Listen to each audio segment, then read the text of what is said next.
بسم اللہ الرحمن الرحیم۔ حضرت زکریا علیہ السلام کو قوم بنی اسرائیل اور پیغمبروں میں برگزیدہ بنا کر بھیجا گیا۔ آپ علیہ السلام اللہ تعالیٰ کے معزز اور جلیل القدر پیغمبروں میں سے ہیں۔ ایک روایت میں ہے کہ حضرت زکریا علیہ السلام حضرت داؤد علیہ السلام کی اولاد میں سے تھے، اور دوسری روایات میں ارمیہ کی اولاد میں سے تھے۔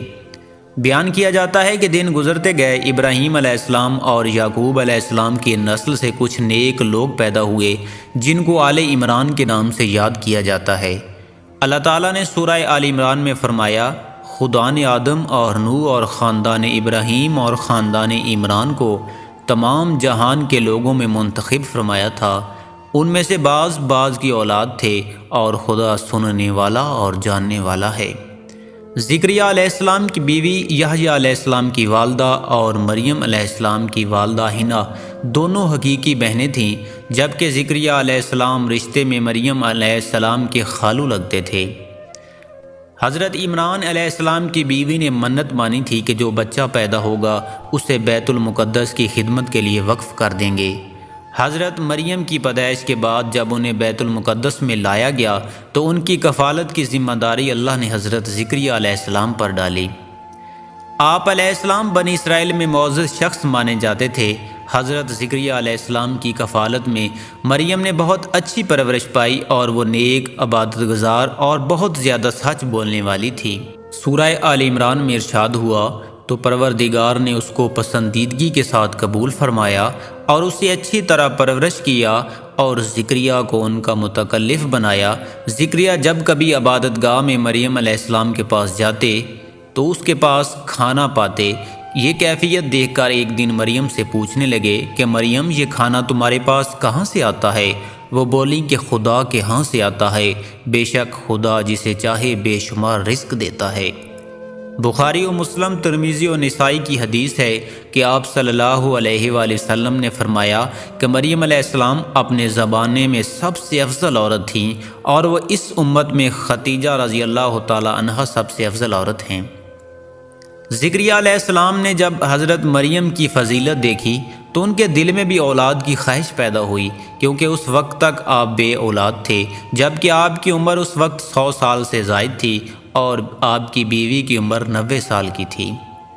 اولاد کی شدید تمنا کے باعث انہوں نے اللہ سے مدد مانگی، جس کا ذکر یوں آتا ہے، یہ تمہارے پروردگار کی مہربانی کا بیان ہے جو اس نے اپنے بندے زکریا پر کی، جو میری اور اولاد یعقوب کے میراث کا مالک ہو، اور اے پروردگار اس کو خوش اتوار بناؤ۔ زکریا علیہ السلام اپنے دور میں اکیلے ہی نبی تھے، ان کے دور میں اصحاب و رشتہ دار میں کوئی قابل آدمی نہ تھا، تو ہم نے ان کی پکار سن لی اور ان کو یحییٰ بخشے، اور ان کی بیوی کو ان کے حسن معاشرت کے قابل بنا دیا۔ یہ لوگ لپک لپک کر نیکیاں کرتے اور ہمیں امید سے پکارتے، اور ہمارے آگے عاجزی کیا کرتے تھے۔ زکریا علیہ السلام یہ سن کر خوش ہوئے اور حیران بھی، کہنے لگے، پروردگار، میرے ہاں کس طرح لڑکا ہوگا جس حال میں میری بیوی بانجھ ہے اور میں بڑھاپے کی انتہا کو پہنچ گیا ہوں؟ اللہ تعالیٰ نے جواب دیا، حکم ہوا کہ اسی طرح ہوگا۔ تمہارے پروردگار نے فرمایا ہے کہ مجھے یہ آسان ہے کہ میں پہلے تم کو بھی پیدا کر چکا ہوں اور تم کچھ چیز نہ تھے۔ زکریا علیہ السلام نے عرض کیا کہ اے پروردگار، میرے لیے کوئی نشانی مقرر فرما دیجئے۔ فرمایا، نشانی یہ ہے کہ تم صحیح و سالم ہو کر 3 دن رات لوگوں سے بات نہ کر سکو گے۔ جب اللہ تعالیٰ نے نشانی ظاہر کی، چنانچہ جب وہ وقت آیا کہ آپ علیہ السلام بول سکتے تھے مگر بول نہ پائے، اور صبح و شام اللہ کی عبادت میں مصروف رہتے، یہ نشانی تھی کہ ان کے ہاں بچہ پیدا ہونے والا ہے۔ پھر وہ عبادت کے حجرے سے نکل کر اپنی قوم کے پاس آئے تو ان سے اشارے سے کہا کہ صبح و شام خدا کو یاد کرتے رہو۔ اللہ تعالیٰ نے سورہ آل عمران میں فرمایا، وہ ابھی عبادت گاہ میں کھڑے نماز ہی پڑھ رہے تھے کہ فرشتوں نے آواز دی کہ زکریا، خدا تمہیں یحییٰ کی بشارت دیتا ہے، جو خدا کے فیض یعنی شاہ کی تصدیق کریں گے اور سردار ہوں گے، اور عورتوں سے رغبت نہ رکھنے والے، اور خدا کے پیغمبر یعنی نیکوکاروں میں ہوں گے۔ اللہ نے انہیں یحییٰ کے روپ میں انتہائی فرمانبردار، نیک، صالح، پرہیزگار اور عبادت گزار بیٹا عطا فرمایا۔ ذکریہ علیہ السلام اللہ کا شکر بجا لائے اور قوم بنی اسرائیل کو واض و نصیحت کرتے رہے۔ جب بنی اسرائیل نے حضرت ذکریہ علیہ السلام کو مارنے کا ارادہ کیا تو آپ کو ظالموں سے بچنے کے لیے ایک درخت کے کھوکھلے تنے میں جاتے ہوئے دیکھا۔